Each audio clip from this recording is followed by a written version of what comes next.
Still clicking through menus to lock your PC or find a file? Today, your keyboard is your greatest productivity tool. Let's master some essentials.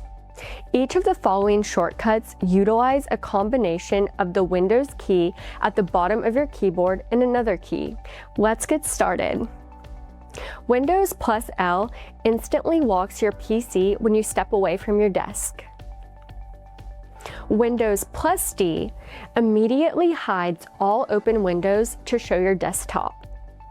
Windows plus E opens your File Explorer for quick navigation. Windows plus V opens your clipboard history. If you copied something 10 minutes ago, it's still here.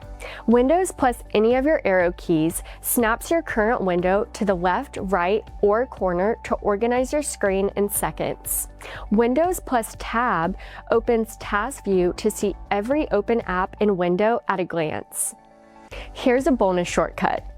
Control-Shift-Escape instantly opens Task Manager if any application freezes or isn't working correctly. From here, right-click on the affected app and select End Task. Try these shortcuts out today and start implementing them to your day-to-day workflow. We promise it will save you a lot of time in the long run. Well, stay tuned for more tech tips, and thank you for watching.